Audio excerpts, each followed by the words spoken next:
Over the years, I've tied Isonychia dries in a variety of ways. The one you see here is my current favorite and incorporates a material many of you might be unfamiliar with. We'll get to that in just a minute. The fly starts with a size 12 Lightning Strike DF1 dry fly hook.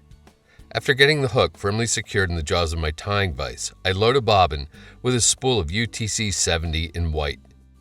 Get the thread started about 1/3 of the way down the hook shank, and after taking a few wraps rearward, snip off the excess tag. This is the material I mentioned earlier. It's called peccary, and it comes from a small pig-like animal more commonly known as a javelina. I get it from a friend who does a tremendous job processing and dyeing the hair. The peccary hair is relatively straight, super stiff, and remarkably durable. It also has a slightly porous interior, so it has some floating characteristics. In other words, it's somewhat buoyant and not just held on the water's surface by surface tension. We're going to use peccary that's been dyed a medium brown for both the tail and the abdomen of the fly. For the tail, snip a half dozen or so shorter hairs free from the thick hide. Get rid of any overly short or long hairs, and then give the remaining ones a little stacking. Snipping the long butt ends off makes stacking a bit easier. Remove the hair from the stacker with the tips pointing to the rear of the fly, like so. Measure to form a tail about a hook shank in length, then transfer the measurement rearward to the start of the bend. Regrip the hair with your left hand and begin taking nice, tight, open spiral thread wraps to bind the peccary to the top of the hook shank all the way back to the start of the bend. It should flare just a little bit. Return your tying thread back up to the initial tie-in point, then lift the butt ends up and snip them off close. Light gray polypropylene floating yarn is used for the wingpost of the fly. A 2-inch length is plenty. Place one end on top of the hook shank above your tying thread, and using a pinch wrap, begin binding the material to the top of the shank. While keeping your grip on the rearward pointing end, lift it up and snip it off as close to the hook shank as possible. Pull back on the material and take a few thread wraps immediately in front of it. Then lift the material up to vertical and twist it clockwise as if you're looking down on it. Fold the top portion over so the material twists into a 1/2 inch tall post. Maintain your grip and take really nice tight thread wraps to anchor the forward pointing portion to the hook shank at the base of the post. You can then lift that material up and snip it off close. Relocate your tying thread to a point a little ways back from the base of the post. You should be left with a wing post that looks something like this. Now for the fun part. Snip a nice long, relatively thick hair from the clump of brown peccary that you used before. A little note here, some peccary benefits from soaking in water prior to tie-in to avoid splitting. The hair I'm using here doesn't need it. Instead, I'm just going to snip the brittle tip off and try to get into some of the lighter colored part of the hair for the body of the fly. Lay the snipped off end against the near side of the hook and take nice, tight, even wraps of tying thread all the way down to the base of the tail. Leave your tying thread there and begin taking touching wraps with the peccary behind it.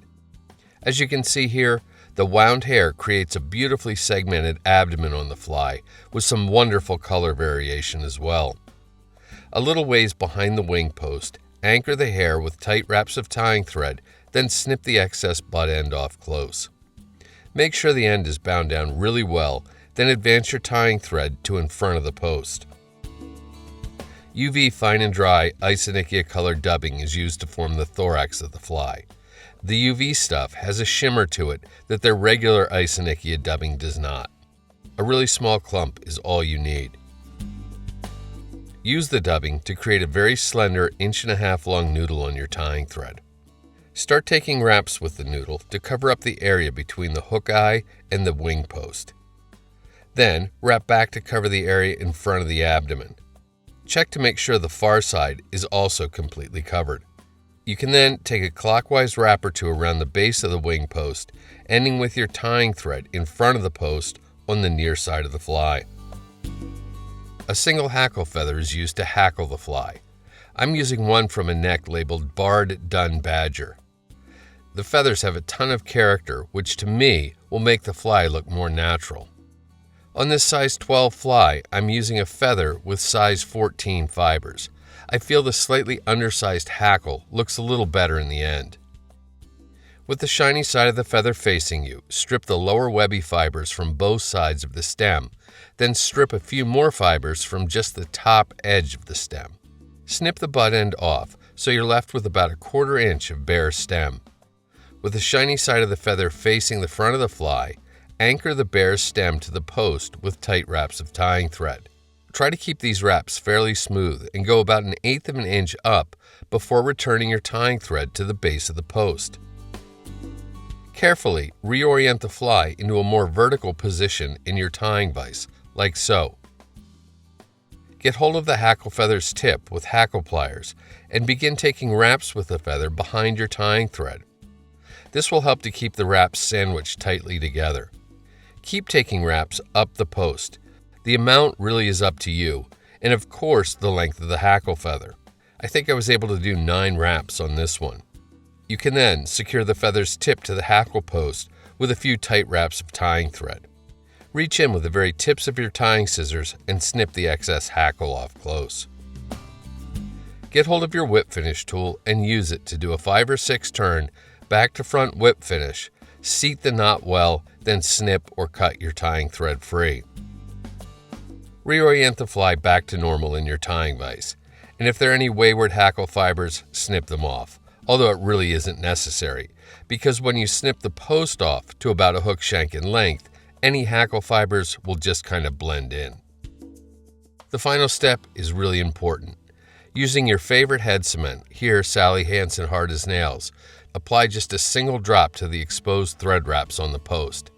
As the adhesive cures, it will wick down the post, locking the hackle feather stem to it and greatly increasing the durability of the fly.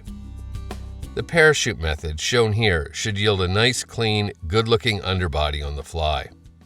You may have to do some looking to find quality dyed peccary, but to me, it's well worth the effort. And that's a Parachute Peccary Isonychia, ready to fish.